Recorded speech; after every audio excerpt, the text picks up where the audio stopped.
Assalamualaikum warahmatullahi wabarakatuh. Hai anak-anak kelas 7, bagaimana kabar kalian? Semoga selalu sehat dan tetap semangat belajar di rumah. Ketemu lagi dengan pelajaran matematika bersama Pak Andi. Sekarang pertemuan ketiga.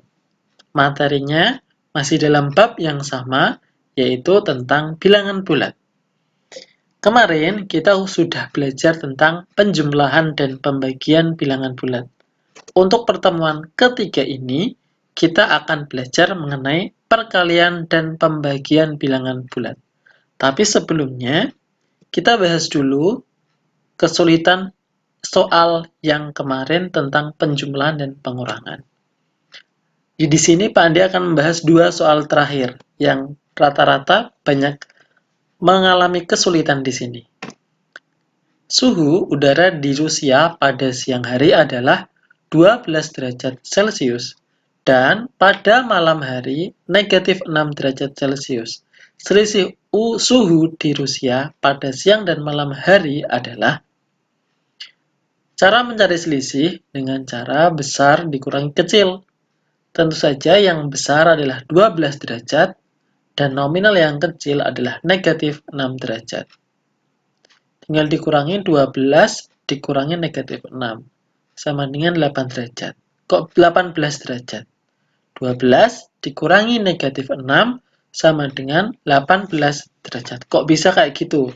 Coba diingat kemarin.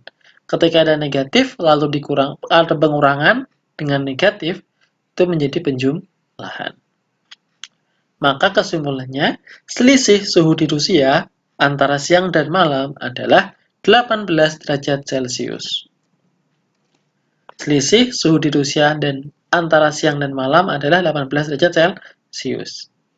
Naik untuk soal yang kedua, suhu di Jakarta 25 derajat Celcius di atas 0 derajat. Pada saat yang sama, suhu di Seoul, Korea Selatan 37 derajat Celcius di bawah Jakarta. Berapa derajat suhu di Seoul? Nah, kita lihat yang diketahui apa? Di Jakarta suhunya 25 derajat.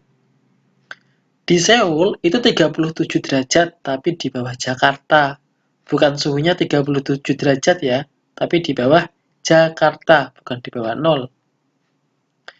Maka cara mencari Seoul adalah suhu di Seoul adalah 25 derajat dikurangi 37 derajat. Hasilnya negatif 12 derajat. Kenapa dikurang? Karena dia di bawahnya. Kesimpulannya, suhu di kota Seoul adalah 12 derajat Celcius. Masuk ke pembahasan mengenai perkalian dan pembagian bilangan bulat. Sifat perkaliannya dulu. Kalau bilangan pertama positif, dikali bilangan kedua positif, hasilnya positif. Bilangan pertama positif, bilangan kedua negatif, hasilnya negatif. Bilangan pertama negatif, bilangan kedua positif, hasilnya negatif. Bilangan pertama negatif, bilangan kedua negatif, hasilnya positif. Jadi, hasilnya positif ketika yang dikalikan sama-sama positif atau sama-sama negatif. Contohnya, kita punya 30 kali 4, hasilnya 120. Positif kali positif, hasilnya positif. Contoh kedua, 30 dikali negatif 4, hasilnya negatif 120. Positif kali negatif, negatif. Contoh ketiga, negatif 30 dikali 4, hasilnya negatif 120. Negatif kali positif, negatif. Contoh keempat, negatif 30 dikali negatif 4, hasilnya 120, positif. Sesuai dengan aturan perkaliannya. Setelah aturan perkalian, kita ke aturan pembagiannya. Sama persis seperti aturan perkalian. Positif dibagi positif, hasilnya positif. Negatif, negatif. Positif dibagi negatif, hasilnya negatif. Negatif dibagi positif, hasilnya negatif. Negatif dibagi negatif, hasilnya positif. Hasilnya positif ketika sama-sama positif atau sama-sama negatif. Contohnya, 80 dibagi 4, 20. Karena sama-sama positif, hasilnya positif. 80 dibagi negatif 4, hasilnya negatif. Negatif 80 dibagi 4, hasilnya negatif. Entah negatifnya di depan atau di belakang, hasilnya tetap negatif. Sekarang negatif bagi negatif, hasilnya positif. Lanjut ke sifat yang ketiga, urutan operasi hitung. Nah, sekarang kita hitung bentuk urutannya gimana. Pertama, hitung bentuk yang ada di dalam kurung ya. Nah, urutannya operasinya. Ini 6 tambah 4 kali 2. Karena ini dikurung, dia kerjakan dulu. Meskipun antara penjumlahan dan perkalian itu lebih kuat perkalian. Tapi ketika dia ada kurungnya, maka harus dikerjakan dulu. 6 tambah 2, hasilnya 8. 8 kali 4, hasilnya 32. Itu sifat yang pertama untuk urutan operasi hitung. Urutan operasi hitung. Setelah yang dikurung, kalau nggak ada kurungnya, kerjakan dari sebelah kiri ke kanan. Contohnya, ada pengurangan dan penjumlahan. Sama-sama kuat, maka harus kita kerjakan dari sebelah kiri. Kita harus hitung dulu 16 dikurangi 2, baru tambahkan 8. 16 kurangi 2, 14, tambahkan 8, 22. Bagaimana jadinya kalau kita mengerjakan dari sebelah kanan, apakah hasilnya akan berbeda? Perhatikan. Sama ya soalnya.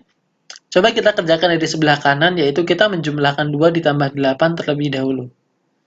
Maka hasilnya 16 dikurangi 10, 6. Beda kan hasilnya? Maka yang atas yang benar, yang bawah yang salah. Harus dari sebelah kiri, ketika sama-sama kuat, sama-sama penjumlahan dan pengurangan. Begitu juga pada saat perkalian dan pembagian, bagi dan kali itu sama-sama kuat posisinya. Maka harus dikerjakan dari sebelah kiri.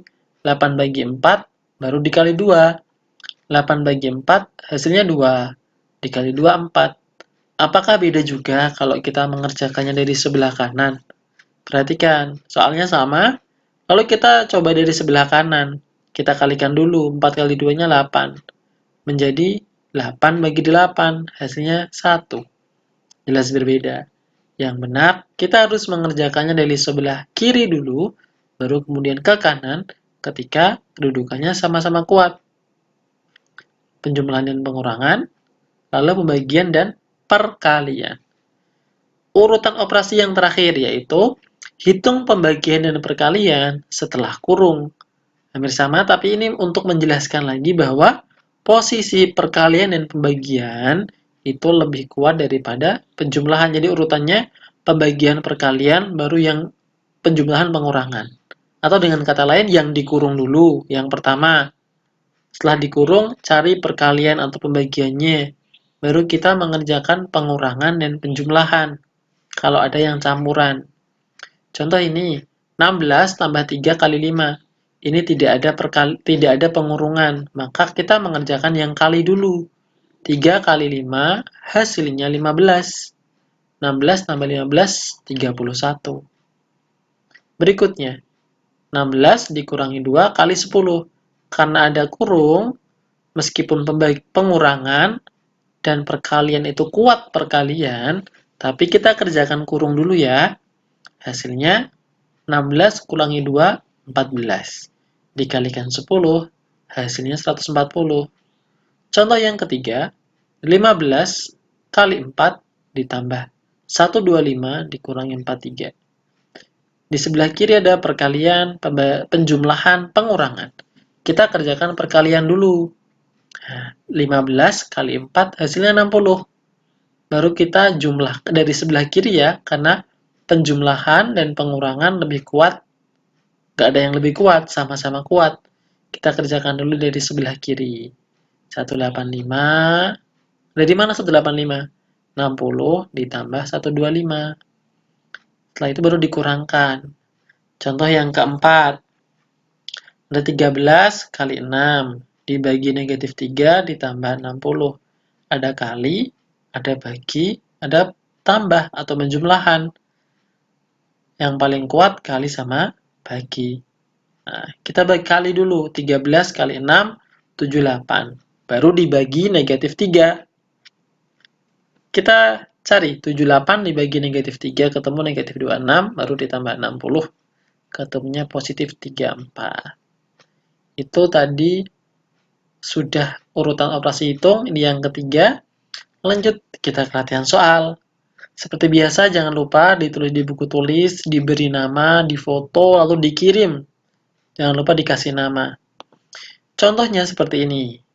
Pak Andi punya 20 dikurangi 43 ditambah 15 kali 2. Mana yang harus dikerjakan? Pengurangan, penjumlahan, atau kali dari sebelah kiri?